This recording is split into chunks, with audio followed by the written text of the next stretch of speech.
Okay, it's recording. All right. And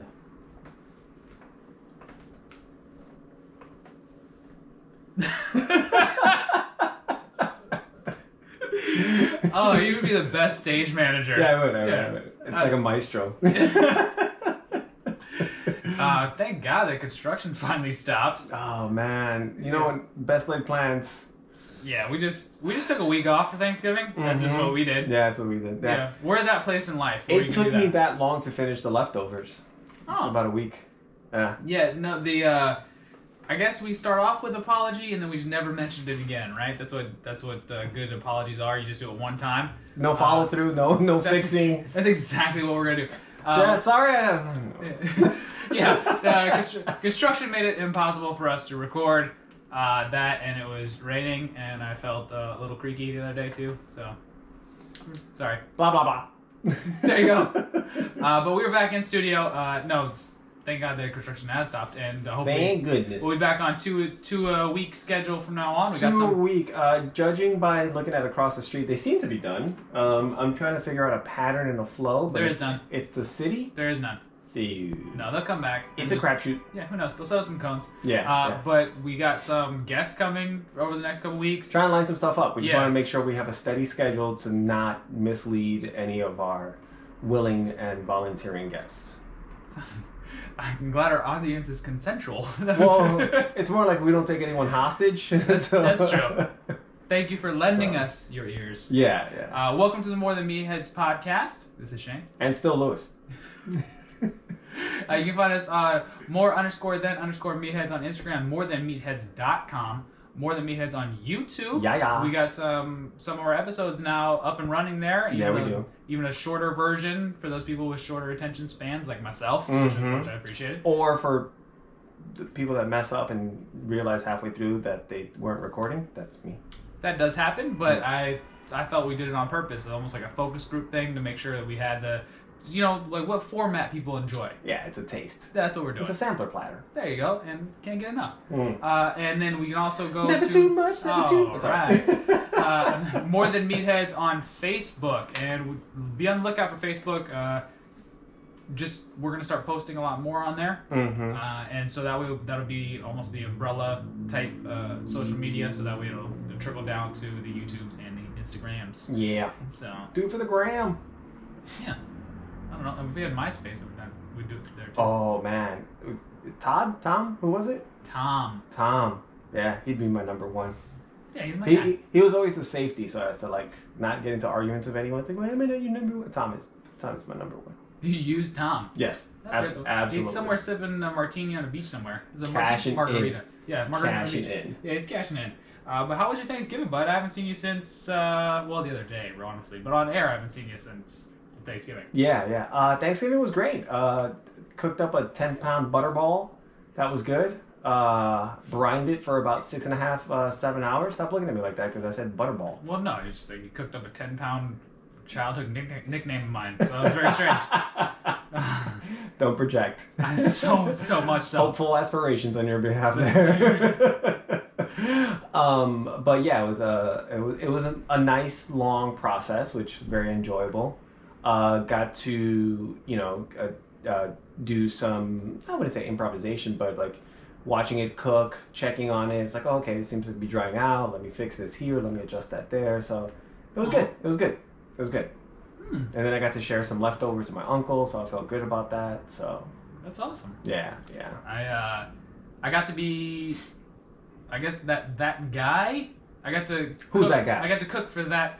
No, that's not who's that lady. No, but I get to cook. I was thinking, who's that girl? I got to cook a keto style meal, a regular. What the hell does that mean? Well, like low carb variation. Okay.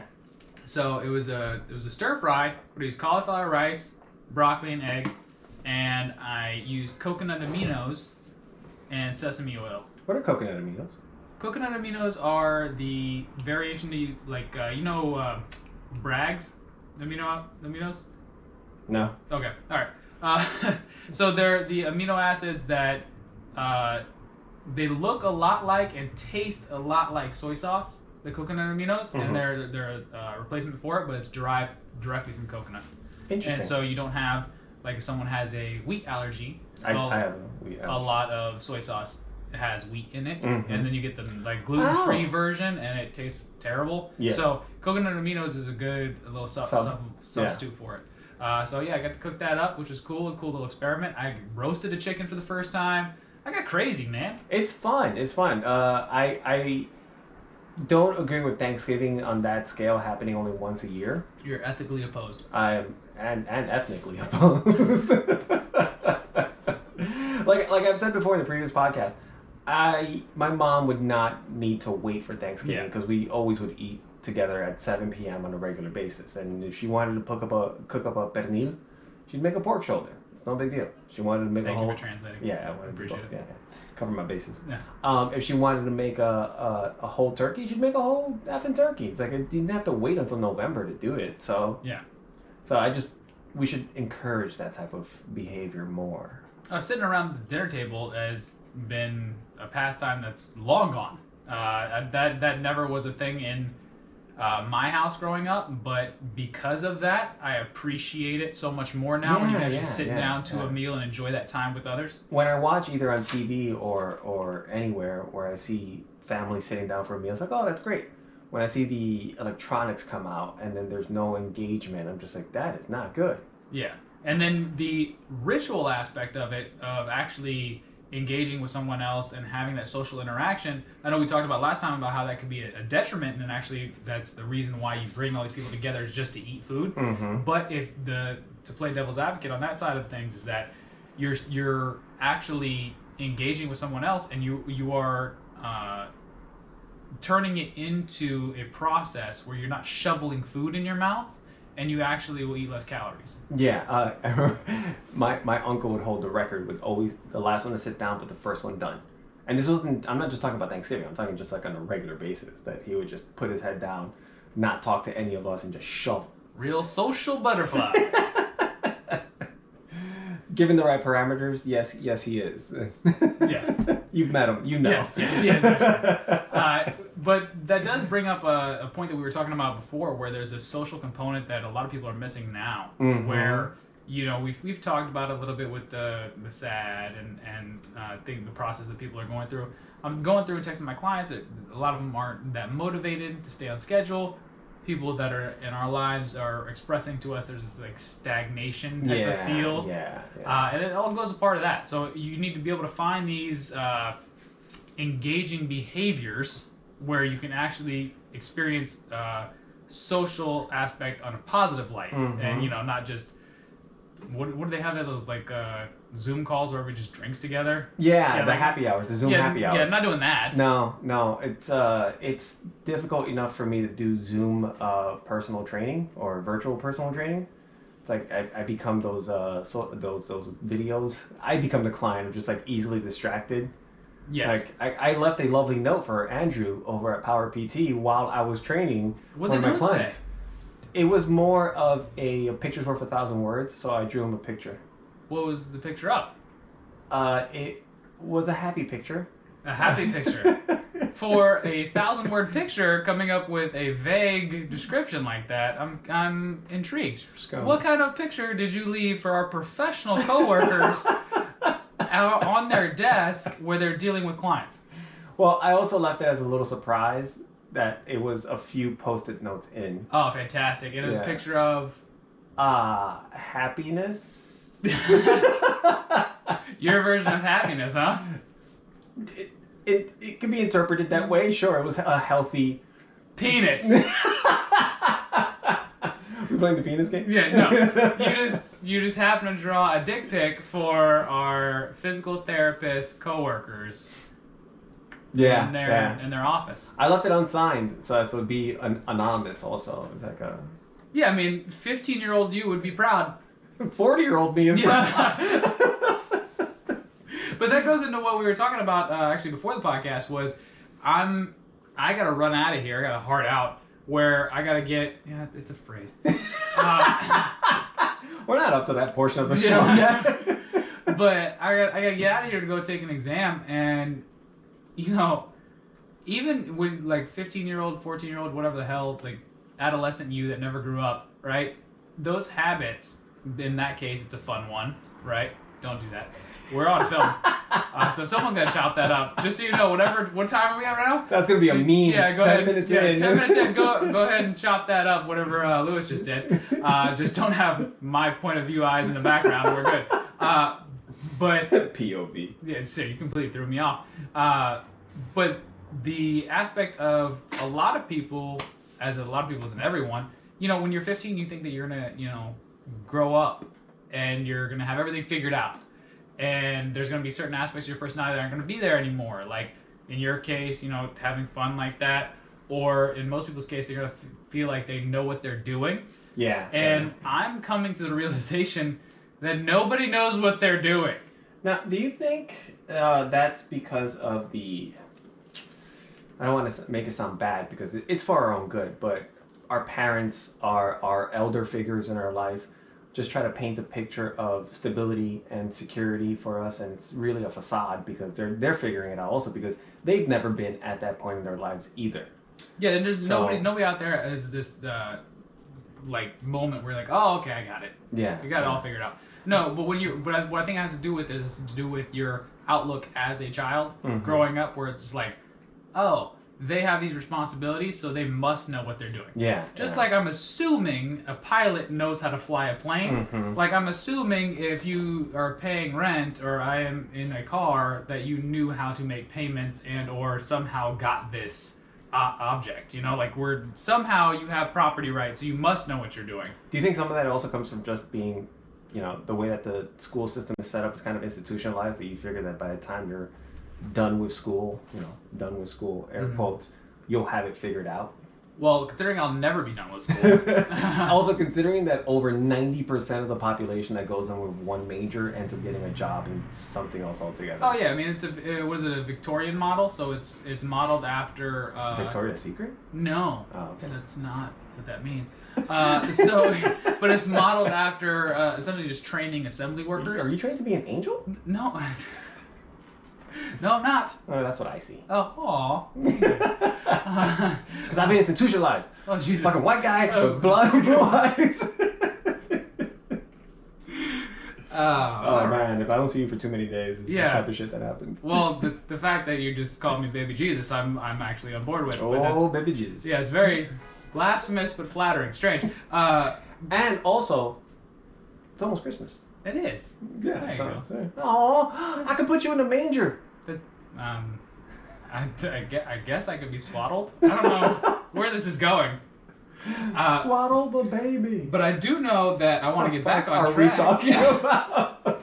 Very strange. So adulting. Adulting. But how that goes into what I have to deal with today is that, I'm going into taking multiple exams, and there's a ton of extra work due in these classes. And this is like in all honesty, like my 15th year in college at this point. Cause Speaking of being institutionalized. Yeah, I'm taking one class at a time. It's almost there. But the teachers are just people. They procrastinated. They didn't do what they were supposed to do. Now they have responsibilities that they need to take care of, and now they're unloading all that work onto the students. And you're sitting there and you're just like, oh, you're the professor and you have no clue. And I don't mean that in a bad way, but I mean just like we're the same. And on a relatable level. I remember when I was in college and I took an intro to music class. It wasn't really related to my major at all of communications, but I thought it would be great because, hey, who doesn't love music? Yeah. So I had this professor who sure as shit was a stoner and just very laid back. He would, not excessively, but he would just freely curse or whatever. And I remember he was going through a major divorce during that semester also. So he would sometimes bring his daughter to work and she would just sit in the class. He'd be perfectly well behaved. But just that alone would already indicate, like, wait, you couldn't find a sitter, you couldn't get it organized, so you brought your kid to work with you, sitting in a room full of adults while you work. Yeah, you're humanizing someone to the point that it's like... That knocked him off the pedestal a little bit.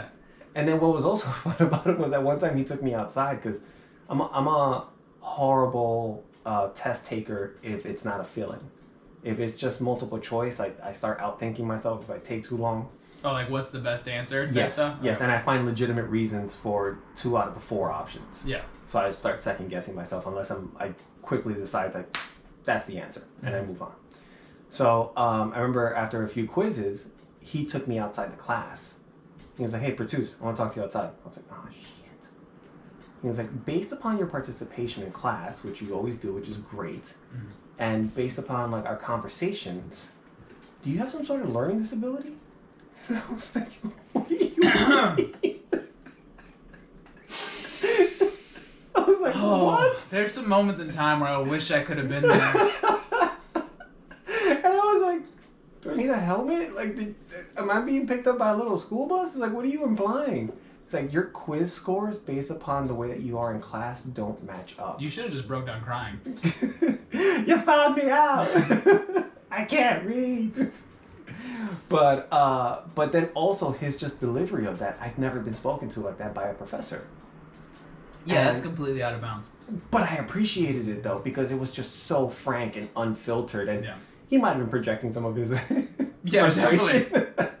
I'm sure he wanted to have that conversation with his soon-to-be ex-wife as you're well. You're like, I don't know. Are you a deadbeat dad? I don't. It's like, oh, you can't get your shit together. Yeah, I it's don't strange. know. It's like maybe I find your kid sitting in class distracting. Wait, that didn't come out right. Don't quote me on that. Oh yeah, don't. But yeah, that was like one of my first examples in college of like, oh, you professors do not have it together. You guys just decided to go into academia a little bit more and get these certifications and these merits to become professors, but it doesn't separate you from still being human and still trying to figure shit out. Which, as a professional in any setting, can be a double-edged sword. So in, say, our setting, right? I think that that's why a lot of times companies set up these barriers. So you have a name tag, you have a uniform, you have all these barriers between you and the consumer. Very so divisive. that way you can put yourself in a position of expert. And if you can't do that on your own merit, you can't do that with the level of education and expertise that you bring to the subject, then you need to rely on these things. Yeah. Where you can have this little like pushback where it's like, no, you need to listen to me because I have this particular because I'm wearing this shirt. Not because of what I can actually provide for you in service. What would you say our ends of the spectrum are by general public of personal trainers? What are we viewed as? By general public, you're either, well, the reason why we have a name for the show, you're either as a meathead who just goes in and works out, or you're viewed as someone who is a jobber, is in between things. I know that for a fact. Yeah, where you walk in and it's just like, oh, it's a turnstile type job.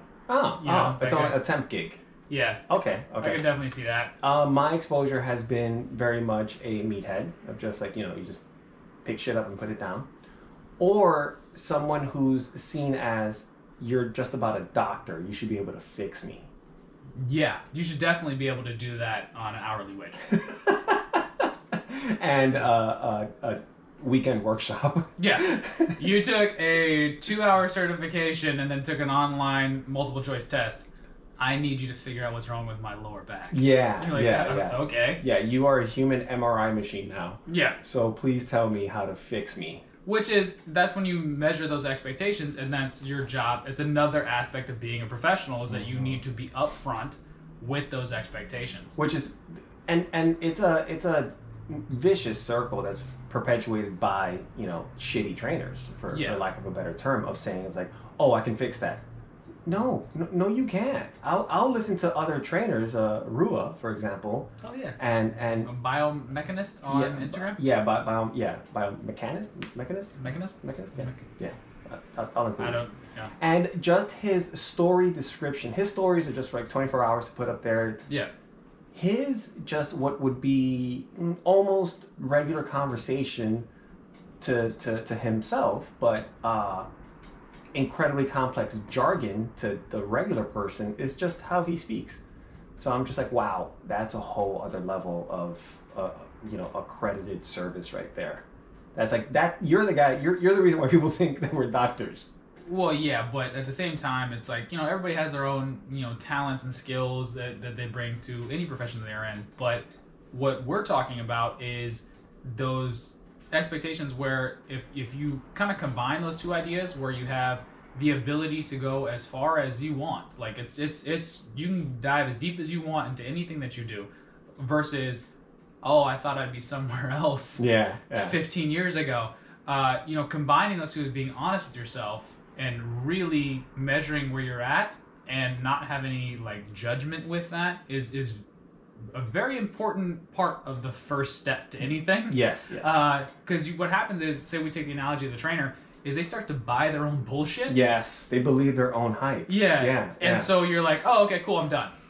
Like, just, that's it. I'm where I'm supposed to be. I got my one cert. Yeah, and I'll read a few articles and maintain it, and I'm good. Yeah, but you have this false sense of self. Mm-hmm. So when something like a pandemic hits, and you put all your identity into that false sense of self, and now you don't have the audience there for you telling you how great you are, or you don't have those sales numbers going on right now, and you're left with just yourself. And this goes for anybody, where now you take all that away and now we just have us to look at in the mirror. It's like, am I really an adult? Yeah, when you're left with your own gimmick, that gimmick fades really fast. So it's a matter of, what are you left with to find validation within yourself? Yeah, because at this point in the pandemic, you're out of distractions. Yeah. Like there's nothing left. Like, what'd you ask me to do earlier today?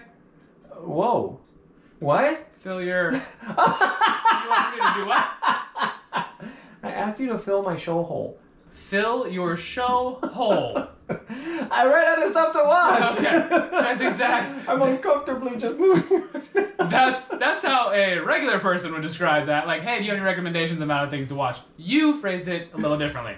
But at this point in the pandemic, there is... Well, that's the title of the episode. Yeah, there's lockdown where you run out of distractions, and now you're just left with you. Mm-hmm. And so we need to take those expectations that you had when you were an adolescent, where you're like, oh, when I'm an adult, I'm X, Y, and Z figured out. And you need to come to grips with the fact that you don't.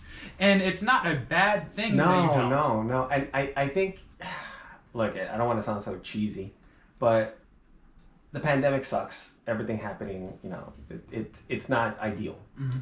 But there is opportunity for self-discovery. There is opportunity for a massive amount of growth. And I don't mean physically as in the quarantine 15, which I've seen a lot of people do. But I mean the sense of just introspective and taking a lot of self-accountability, and also, what's the word I'm looking for? Self-inventory. Yeah. And it's like, all right, what do you have to offer to yourself? Yeah, I mean, I would say that the most useless question asked in an interview ever is like, where do you see yourself in 5 years? No one knows that. Yeah. You don't, everybody has, life happens while you're developing a plan or something like that? Life is what happens when things don't go according to plan. Something like that, right? And I can't tell if is that a Thomas Jefferson, Albert Einstein, or a romantic comedy? I don't know. But it's out there. I just thought it was something I would say. There you go. Life happens when things don't go according to plan. Something like that. And so I like the Mike Tyson version. Yeah, that's how the lockdown feels. Yes, where everyone has a plan until they get punched in the face. Yeah. So, COVID. Thanks. Yeah, Robin Givens. Thanks. Yeah. I love Robin Givens. Don't you dare! But that was a great analogy. That's historical, bro. Yeah. It's historical. It's facts, dude. I don't know. Yeah, what are you gonna do? Fight him, not me. No, I will not. Didn't he just have a fight with Roy Jones? Roy Jones, yeah. I think it was a draw.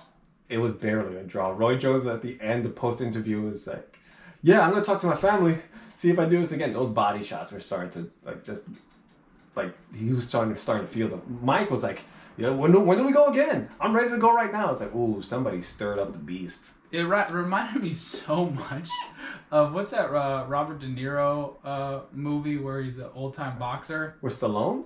Is that who he's fighting? Yeah. The Grudge match? Grudge match. Yeah, it was on BET. That's what it looked like. That was a Snoop Dogg's quote. Yeah. He was like, I feel like it's my two uncles fighting at a barbecue. But when you talk about the plan, it's like the only thing that you can plan on is your plan changing. Mm-hmm. So that's what you can plan on. That's so fucking cheesy. It's like the only constant is change. Well, yeah, but it's... I wish we could go one episode without that. But that's what's going to happen. Manage your expectations. Yeah. So yeah, right. So when you're now in a position where it's like, okay, so what do we do now? You know, this is, I mean, we've spent however long right now just outlining the problem. So what do we do to resolve that? And my expectations are that the process of elimination is a process. So you can't fail unless you start the process. But even the process of elimination is a step of like, all right, That's I know what I I know what I don't want to do. So, but to figure that out, you have to take the I'm not step. going back to the Port Authority. A lot of I just got deep. A lot of people sit out there. We're on video now. A lot of people like don't take that step. Yeah. They just sit there and they're like, oh, I wish I was somewhere else. Oh, I wish I had a thing. I wish I had something I could put my passion towards. You're not gonna find. It's not. You didn't lose your passion and now you have to find it. It's not about finding your passion. It is about pursuing the opportunity for your passion when it arises, but the only way you can pursue that is by building the habits now. Yeah, and now is the perfect time to do it, because it's like, if you're in a place, you know how trainers will post, it's like, oh, I'm so busy. Well, if you were that busy, you would not have time to post about how busy you are. So you have time. Yeah. You have time now. Use it. And I get it. It's tough to just, the first step is the hard. I hate how many fucking cliches we're taking out. It's a cliche episode. I love it. It's grossing me out. It's like, yeah. But they're cliches for a reason. By denotation. They're because we're unoriginal? No, because they work. That's true. What the hell? I don't know. So they're cliches for a reason, and it's the first step of just, first of all, recognizing that there's a problem. Yeah, it's anything else. Yeah, you do the basic assessment first. Yeah. Okay, where are you at objectively? Okay, check. All right. Once you get there, what is your action step? Your action step is to just start something. As in, we have people that we get feedback on, right, where they don't know necessarily where to start when it comes to finding something that they can pursue, right? Okay. Well, what you can do is whatever it is that you're doing currently, do it to the best of your ability. You know, you get people where it's like Jordan Peterson, right? Jordan Peterson is very famous, but he got famous off of saying what we all know: clean your own room first. Just clean your room. You clean your room, right? You get everything organized where you're at first, then you can set off, and now you have that basis. So whatever you're doing first, just clean that up. And then also, no matter what happens after that, you tried, first of all, you did something. And, first and foremost, you get to go back to maybe proverbial, but a clean room. At least you did that. Yeah, and what we run into as our profession is a lot of people throw out goals. Throw out things where it's like, maybe I'll do this, maybe I'll do that, maybe I'll do... And they're just... You're picking things out of a hat. No one ever did anything off of a maybe. And that's fine, but just don't continue picking it out of a hat. Take that thing and run with it. Follow through with it. Yeah. So if you practice the habit of following through, then when the opportunity actually does arise, you'll know the difference. You'll be like, oh, okay, now I can pursue this fully. And if you practice being half-assed, that's what's going to happen. You're going to have a lot of half-ass, and no one wants just a half-ass. Nobody. You want a full ass. I don't know. I don't know where that was going. Yeah. You go. I forgot. Okay. But we do get that where, at least I get that with clients, where they're lacking motivation. They're not happy in their job. They're just trapped there because of the financial aspect of it. And they have this extra time where they now have ran out of distractions, and now they don't know what to do with it. Now they're like, I'll go back to school, go back to... And it's like, all right, just what do you enjoy? What brings enjoyment? And it doesn't have to be right now. It does not have to bring you money. It does not have to cost you money, and it doesn't have to bring you money. It's one of those things where it's like, was it Matt Damon in the Good Will Hunting? Yeah. Where it's like you could have got that with a library card. There's so much information out there right now. If you're interested in anything, if you have a phone, you can find it. Yes. Yeah. So you can pursue something for free first. And then if you want to make a financial investment, you can do so. What happens is a lot of people, they make the financial investment first. So we get this with personal training a lot. They make the financial investment first without being actually emotionally invested. And so when they do that, it checks the box. Well, and now they're like, oh, I did something without ever showing up. They committed financially, but then they don't commit fully. Well, and that's the in the matter of cost, where they knew what the dollar amount was in that term of cost, but they didn't know what the sweat equity was going to be. I have people that would just be like, oh, just charge me. Yeah. They wouldn't show up and be like, just charge me. And you're like, what? And then they did show up, and then it was, oh, I didn't do what you told me to do as far as homework was concerned. But at least I'm honest. And you're saying that honesty about your failure is then a mark in the right direction for you? Like, that's somehow an accolade? No. That's a pathos for why you fail. Yes, and that's why you continue to fail. Yeah. And so what we're trying to do is we're trying to take you out of that habit and put you in a habit for success. And those habits carry over into other parts of your life. And we actually saw that coming up in current events that I want to cover. Not quite. Sorry, premature. There? Sorry. Yes. But we're going to get to that right now. So that topic of the day, I don't even know how to sum that up. We kind of made a huge turnaround. Adulting into my show hole. I don't know. Okay. Yeah. Well, I guess I wasn't planning on that, so there you go. So, pull back, pull out. Are we going to talk about the pizza? Oh, no, that's just reiterating. We did have feedback from a listener who did, I'm guessing they did the math, and I was right. She agrees with you. I was right about the pizza size. Yeah, whatever, Lily. I'm still going to get my 2 mediums. Whatever. Large is a better buy. Just saying. And then we're getting to current events right now, so now we will go into current events. Sorry, that was really loud. So loud. I'm so excited. Yeah, I'm excited too, because Planet Fitness... I don't ever put those two together. Planet Fitness, I'm pulling it up right now, is just released a study, or not a study, but they've released their stats about their safety. Protocols and guidelines? Actually, and the results of it? Yeah, the results of their safety protocols and the fact that only 55 members have tested positive for coronavirus since August. And is that stat based on a single location, which I'm sure it's not, no, or all their branches? I believe it was all their branches, because it's over 600,000 check-ins or something like that. Yeah, it's something insane. Bro, that is not 650,000 members in New York State. Okay, but still, that's really good. That's a really good stat. Yeah. So, I mean, I didn't trust Planet Fitness with my health to begin with, so. Tootsie Rolls and pizza not really getting where I need to go. Bagel Mondays. Yeah. But the fact that even they are finding that gyms are... Come on in, bitches! Yeah, gyms are not a vector of transmission. And I feel like we do need to take a moment to say this, is that anyone who's listening probably already knows that. But just to let you know, for the actual data coming out, we've seen this time and time again. Gyms are not a vector of transmission. There's a study that I believe that they always refer to where it's like gyms, salons, and bars, whatever they put all us three in. Bunch us in. Yeah.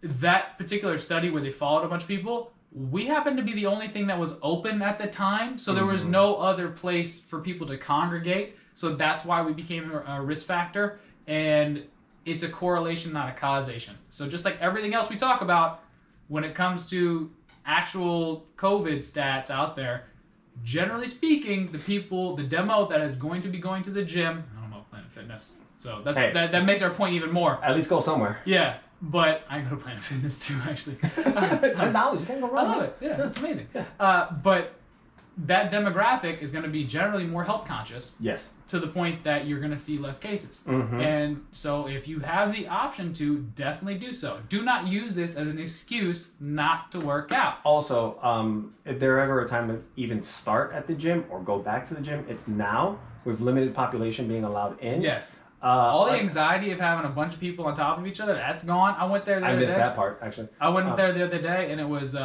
it was just nice because it was just they measured the amount of people that were in there, and I knew the place was losing money, but at the same time I was sitting there, I was like, they're not because they're still getting the automatic deductions. I had plenty of space to work out, so I think now is actually a good time. Now is even better because they're constantly cleaning. And Planet Fitness was great because they always had paper towels and sprays for you to clean after yourself, and also we keep plugging Planet Fitness, but and Darren, sponsorship. No, but Darren's gonna lose his shit because they just put up a post, and so did Taj as well, about booking a tour of Pressure Fitness to go see how effing clean it is in there and how sanitary it is. Well, that's you the can't thing, get any more sanitary than the gym that just opened. Yeah, we're just talking about Planet Fitness because it happens to be in the news right now, and Cuomo signed off on it. Like Cuomo, mentions Cuomo in the article about signing off on it.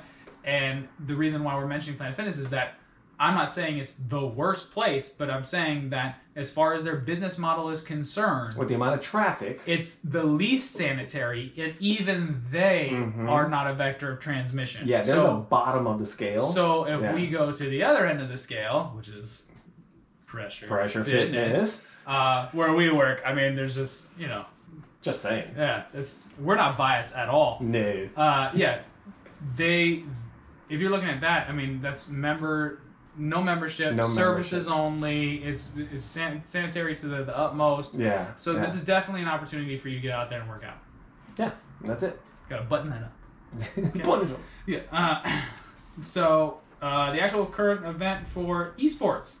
Esports would be electronic gaming. Yes. Yeah. Fit gamers challenge fat stereotype. So when I think of someone playing video games, I think of the traditional, like, dude in his basement with a lazy boy. Yeah, with like a Dungeons and Dragons hat on type of thing. A LARPer?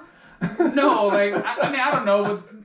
Not to insult the game. Oh shit. Not to insult the game, but I'm just saying that if you spend all your time getting invested in a sedentary activity, you would think that person would then not work out. Yes. And what they're finding is that elite level of anything addresses ways to make themselves better at something. And the mental correlation is the cognitive mental correlation to physical activity is you're going to be better at mental activities because you're in shape. Yeah. And elite level esports gamers are actually working out an average of 4 times a week. Yeah. So same thing like Tiger Woods.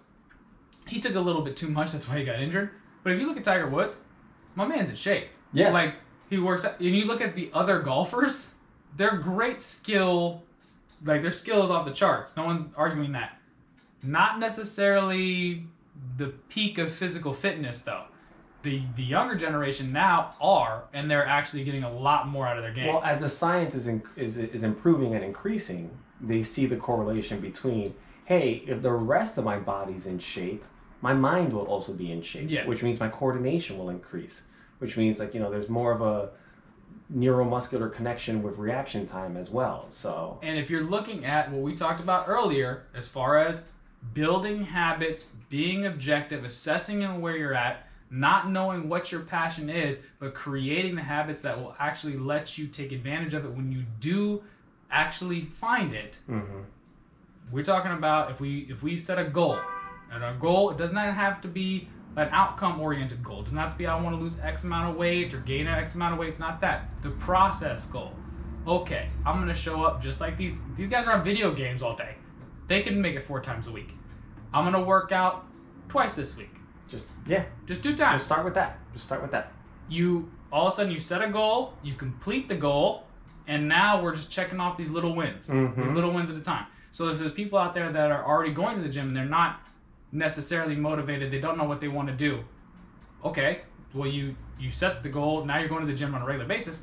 Well, let's set an actual process goal now. Okay. Now within that goal. Within that, now let's build on it and build it. Yeah. So no matter where you are within that spectrum, you can always push it that one little bit more, and it'll at least get you in the habit of pursuing excellence. Yeah, it's like what you said in the sense of like, all right, so what are you doing now? How can you be better at that?